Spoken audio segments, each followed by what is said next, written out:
Welcome to Amusing Jews, where we celebrate Jewish contributors and contributions to American popular culture. I'm Jonathan Friedmann. And I'm Joey Angelfield. Producer-engineer Mike Tomren is working somewhere behind the scenes. Amusing Jews is a project of Adat Chaverim, Congregation for Humanistic Judaism, the Cool Shul Jewish Cultural Community, and Atheists United Studios. Hey Joey, our show Amusing Jews grew from an epiphany I had a couple years ago. Looking around my house, I noticed there wasn't anything that usually marks a Jewish household. No menorah, no mezuzah, no Stars of David, no cheesy painting of a bearded rabbi. But that didn't mean that the objects I'd accumulated over the years weren't Jewish. Many of the toys, records, comic books, movie posters, and the like, my sacred objects, have a Jewish story. I began referring to my collection as the Museum of Alternative Judaica, sort of a modest version of the Jewseum, belonging to cartoonist Drew Friedmann, no relation. Some of the greatest collectors have been Jews. The late Forrest J. Ackerman, founding editor of Famous Monsters of Filmland, had the world's largest collection of sci-fi and horror movie props and memorabilia. Director Steven Spielberg has a renowned collection of animation cells. There's a saying in the archivist world, we are what we collect. So let's learn about today's guest through the stuff he collects. We're delighted to talk with stamp and toy collector Paul Golin. Paul is executive director of the Society for Humanistic Judaism and previously served as associate executive director of Big Tent Judaism, Jewish Outreach Institute. He was recently profiled on the American Philatelic Society website and can be found on Twitter and Instagram as @justaboutstamps. He is also the Ashkenazi half of a Jewpanese, Jewish and Japanese household, and maintains the Jewpanese page on Facebook. Paul, welcome to Amusing Jews. Thanks so much for having me. I have never let my geek flag fly so publicly before, and I'm a bit unsettled about it, to be honest, but hopefully that will make this more amusing. And since I'm already a Jew, I think this should fit squarely into your Amusing Jew rubric. You're the executive director, as I mentioned, of the Society for Humanistic Judaism. Do you see anything particularly Jewish or humanistic about your collecting habits or collecting in general? So the short answer is no, and then the long answer is yes. So let me dive into both of those. My initial reaction is no, because my collecting is escapism, or it's, in some ways it's meditative or hypnotic even. It gets me away from the day-to-day. And I think that's true of whatever hobby people do. And like I know several knitters and kind of they get into a zone, and that's kind of the point.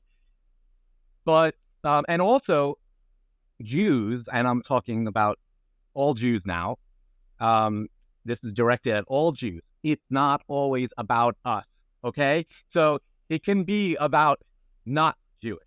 That said, like the Forward newspaper has this running series, The Secret History of, and they, it could be The Secret History of Egg Salad. They will cover anything and find a Jewish angle. And so the longer answer of yes is yes, I can never fully set aside who I am, and being Jewish and being a humanistic Jew is central to my identity in the same way that, being a dad is never fully out of my brain ever since I became a father 11 years ago. And being a collector is never fully out of my brain when I'm doing something else. As for the humanistic Jewish component, which, I appreciate the opportunity to explain for folks who may not know or have never heard of humanistic Judaism before. This is a movement that is 60 years old, and it is primarily by, for, and about Jews who don't believe in God or don't believe in the God of the Bible and friends and family, yet still derive great meaning from Jewish holiday celebrations, life cycle events, culture, food, all of the aspects of Jewish life aside from religious aspects. And the original innovation was to remove reference to God or the supernatural from the liturgy so we can continue celebrating Rosh Hashanah and Yom Kippur and Passover and Hanukkah and all of the holidays and Bar and Bat Mitzvah without saying anything we don't believe and only saying what we do believe. As far as the toy collecting goes, I also find that, and stamp collecting as well, this is a community of people who are overall very inclusive of what your interests are, because it's not a zero-sum game. I have never heard someone say, how could you collect Marvel superheroes and also collect DC superheroes? Like, what is wrong with, like, generations younger than me, like Teenage Mutant Ninja Turtles, I was already a teenager and was not collecting toys. And I can identify how old people are by when they say that they collect Teenage Mutant Ninja Turtles, but I'm not going to put them down for it because I understand what the collecting piece of it is. So I embrace their interests and they embrace mine. And it doesn't mean that I'm a Teenage Mutant Ninja Turtle collector, but, I can celebrate them and their interests. And to me, that is a really unique approach that humanistic Judaism can take to Jewish identity that I don't think is offered by the other Jewish denominations. I think they all maintain at some point a boundary or barrier that we have simply been able to remove by saying, this is our culture. We invite you to celebrate it. Doesn't matter if you are officially Jewish or not. If this is of value to you, go for it. Getting back to the toys specifically, I think it is remarkable how many toy companies were started by Jews. Elliot and Ruth Handler of Mattel, the Hassenfeld brothers of Hasbro, the Steiner brothers of Kenner, Louis Marks of Marks Toys, Isaac Heller and Saul Robbins of Remco, the Abrams family of Mego. The list goes on. Even the founder of Toys R Us was a Jew, Charles Lazarus. So to me, on some level, this makes the toy industry in the United States at least partially a Jewish institution.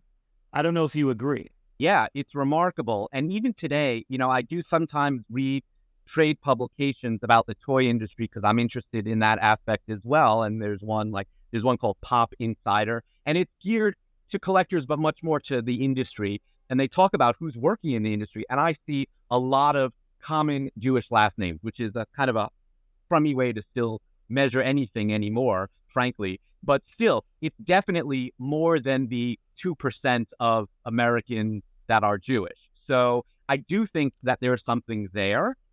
I don't know that today it's as dominating as it still is in movies and TV or comic books, but all of those things that were or still are dominated by Jews, to me, speak to the difference of high culture and low culture. In areas where it was high culture in the, 20th century, for most of the 20th century, Jews were shut out. So when there were opportunities like vaudeville, which then, became Hollywood, which then became TV, Jews saw an opportunity and were talented in it. It was a community that understood retail and also understood entertainment and was willing to go in directions that other people weren't. What are some pieces in your massive collection that you'd consider Jewish, maybe in obvious or not so obvious ways? Oscar Goldman, the $6 Million Man's Boss. Now, if you've seen the movie, The 40-Year-Old Virgin, after that movie came out, I got like a dozen calls from people like, Paul, you have to go see this movie. Because Seth Rogen tools on The 40-Year-Old Virgin. He's like, is that the $6 Million Man's Boss? If you ever see the show, it's pretty clear that Oscar Goldman is Jewish. And there's no action. He was like a middle-level government person who just told Steve Austin what to do, but they make him into an act. Okay. Now, you can probably see behind me here is a collection of Megos. Marty Abrams revived Mego in the present day. And this was like because of a groundswell of me and then a bunch of other geeky guys like me who grew up with these 8-inch posable action figures. G.I. Joe shrunk to 3 3/4 inch, and Star Wars happened at 3 3/4 inch. So 8 inches were too expensive to be made, but I loved these as a kid. They had first of all, they had both Marvel and DC licensed at the same time in the same toy line, which is extremely rare. And they had Planet of the Apes, and they had all these plays that I will show you. One of the most recent things that the new revived Mego has put out is this is the monster from Young Frankenstein. So, the great Mel Brooks film, I had to grab it. The bulk of my collection, though, so about 6 of these shelves are 6-inch plastic action figures. Most of them are from the Marvel Legends line, which is now about 23 years old, and I started collecting when they first came out. So this is the Thing. The Thing is Jewish, if folks don't know. There will one day be a good Fantastic Four movie, and I hope to still be alive when that happens. I think they've been working on it forever, but, there's a frame in the comic books of the Thing saying the traditional theistic, but we'll let him slide, Kaddish. And I love that. So, did I buy this because of that? No, because I have all the rest of the Fantastic Four and then Spider-Man and everybody else too. As far as like collecting toys because they're Jews, there's a couple. So, Funko Pop, which I don't collect, and yet somehow I have about 30 of them, has taken over toy stores, and they, I think, are kind of hitting their wall right now as far as how much they can do. But this is the Funko Pop Einstein. The whole thing is they have a really big head. He's holding a blackboard that says E equals MC squared, because that's all us regular people can understand about what he had to say. This is Jerry Seinfeld in his puffy shirts. And of course, George Costanza, who ostensibly is Italian, not Jewish, but, wink, wink. And of course, the soup Nazi, right? So I had to get the soup Nazi. Seinfeld could get away with saying Nazi like that. It was just brilliant. So that's kind of like an overview. I think one of the challenges for me is when I see something that is exciting to me and sparks joy, as Marie Kondo would say, I get it. And I don't say to myself, wait, I'm going to only collect Marvel Legends 6-inch plastic action figures. If it's something cool, I'm like, okay, let me get that. So Japanese pop culture also plays a big role in your life as well. And there's some Jewish backstory there too. Film producer and distributor Joseph E. Levine brought Godzilla to the United States. Television writer and producer Fred Ladd introduced anime to America through Speed Racer and Gigantor. Did these contributions and maybe some others have any special resonance for you as the father of a Jewpanese family? Absolutely. And I love all of that stuff and collect a degree of it. And I'll add one to your list as well, which is Chaim Saban, who made $1 billion by bringing Power Rangers to the United States. I don't know whether that's your toy generation or not, but, remarkable. There's a straight line that I can draw from when I was in 8th grade. My friends and I would rush home because there was a cartoon series on that in the U.S. was called Star Blazers, and in Japan it was Space Battleship Yamato. And this was 1982. And right at a time when Japan seemed very threatening to America economically. And the premise of this story was invasion from outer space. So they raised the battleship Yamato from the bottom of the ocean, so there was this whole, like, is Japan getting militaristic? There was all this reading into it. I was completely clueless about that in 8th grade. All I knew was here was an amazing cartoon where the story continued the next day. This was a 26-part season in cartoons. And all I had before that was Bugs Bunny, Scooby-Doo, the Super Friends, but they were like literally 10-minute stories max. And here we were every day rushing back to continue with the story. And of course, I was being turned on to anime before anyone was really even calling it anime. And it blew my mind. And, I have a bunch of items. So this is from that era. And so that was how they make the battleship Yamato into a spaceship. And these are all the cast of characters. And again, this is so thin sliced as far as a generation who has even heard of this in America. But the ones who have, it just sparked an imagination. And for me, it sparked a journey, which was to go find Japanese toys, because you were not going to get this at Toys R Us. So I grew up in Staten Island, New York, and I had access to Manhattan. And I would go to a place called Forbidden Planet in the Village in New York City, which is still there, different location, but still in the Village. still worth a stop in now, although today it's much more of a regular comic book store. But back then, they had tons of Japanese imports. And so one of the things I got about 20-something of these, which I still have, and I have the boxes somewhere. But these are GoBots. They were called GoBots when they made it to the U.S. I bought them beforehand, and so they were in the Japanese boxes still, and they lost miserably to Transformers, right? Transformers blew up, GoBots disappeared, but for a year, they were here first. And I also bought a couple of giant robots, and these things this is a mix of plastic and die cast. I have some giant robots now that are all die cast. The one you probably have heard of is Voltron, which was 5 lions that come together and connect into like a giant fighting robot. But, and Power Rangers ended up using this idea. And, it's over and over in Japanese anime and so on. But at that time, it just blew everyone away. And it got me really interested in all things Japanese. And I'm not saying that's why I married someone from Japan, but certainly it made me super aware. And so even today, now I'm lucky enough to have family in Japan and a reason to go there every year. And the toy hunting there is just a joy because there was never a stigma about geekiness in Japan the way there was here. I mean, we're long past it now, but I remember when I was playing Dungeons and Dragons and we kept it to ourselves, right? And now it's a blockbuster movie. Society has changed and come around on this. In Japan, they never had to go through that process because adults were always reading manga and celebrating this culture. So there's an amazing used toy market in Japan. And there's just something about holding it and appreciating it and thinking about like all the thought and people that went into creating this thing just so I can hold this cute, weird, bizarre piece of plastic.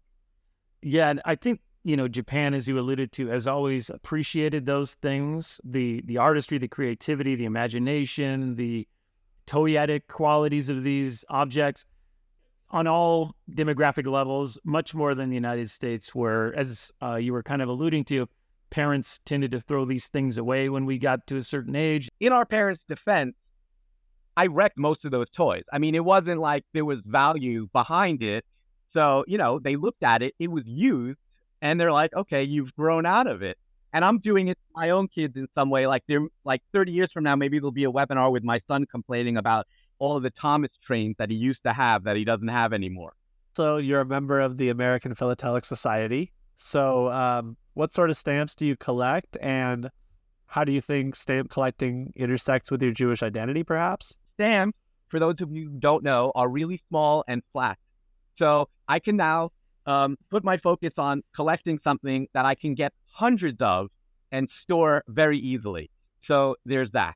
I had collected stamps for 1 year when I was in 5th grade, set it aside, but kind of returned to it in 2016 when there was this massive World Stamp Show here in New York City, and thought, okay, let me, start getting back into it and see what this is all about. And like with the toys, my method of collecting is simply, oh, this is cool, right? Which is not a method, but for me, it is, because it's just like a beautiful aesthetic. And like with the toys, I think about who came up with this, who thought about it, what committees were created to discuss the making of this, and that it all results in this amazing thing. Other people collect by country, and they try to get every stamp of a particular country. I'm not a completist, and I'm not going to do that. But I do have a lot of stamps from Israel and a lot of stamps from Japan, both because the themes and those countries have meaning for me, and they happen to both be countries that really put a lot of effort into making beautiful stamps.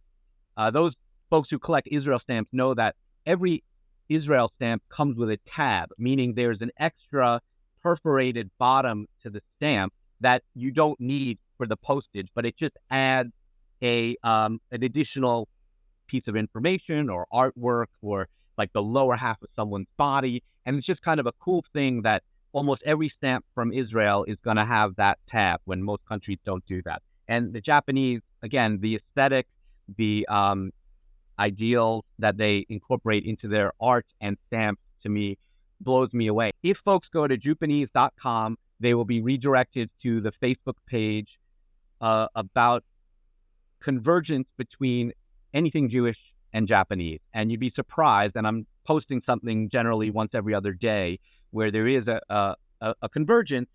And obviously it has meaning for me because of my family configuration and my love of Japan and my love of being Jewish. So one of the topics that comes up on Jewpanese is Shiune Sugihara was a Japanese diplomat that is called the Japanese Schindler. And he gave visas out in Lithuania that saved thousands of lives. The number is now in debate, but even the low-end estimates are thousands, meaning there are now tens of thousands of Jews in the world who owe their lives, their existence, to this one diplomat who went against his directive and suffered career-wise after the war because of it, and yet did it because it was the right thing to do. So he's celebrated on stamp from Israel. So that's him. This is a stamp sheet of righteous Gentiles that Israel put out. He's on a stamp from Japan, of course, and he is also on a stamp from Lithuania, where he was handing out these visas. And he's on stamps from other countries whose postal values are questionable. There's a whole, it's called wallpaper stamp because they're about as valuable. You can use them for wallpaper. So I'm not really going to name those countries.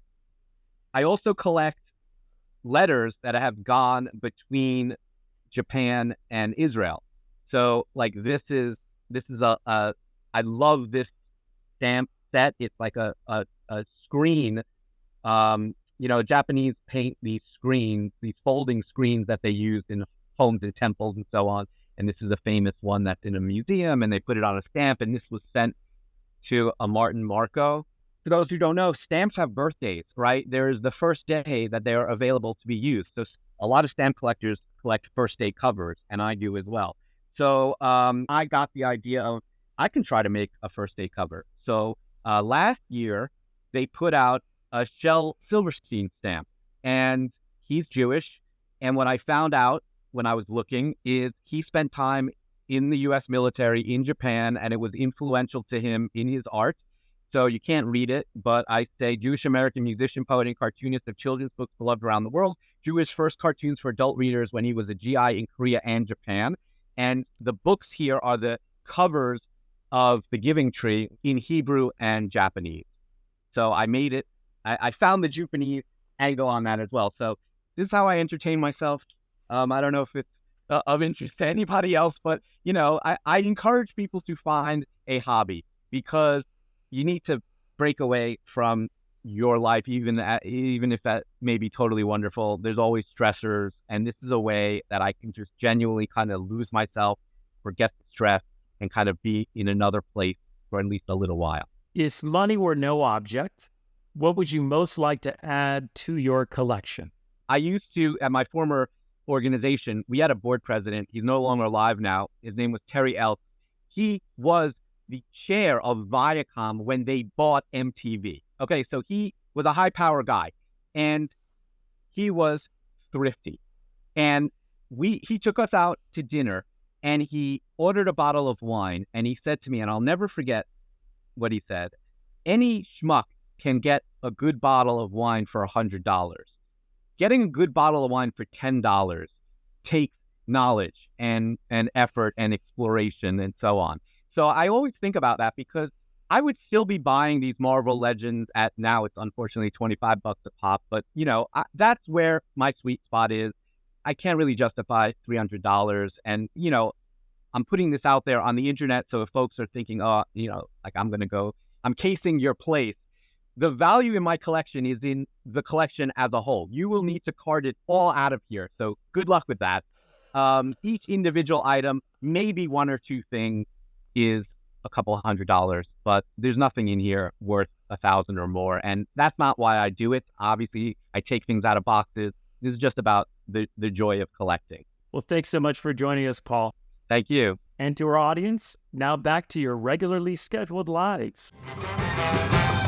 Amusing Jews is here to amuse you. If you like being amused, go ahead and click like and subscribe.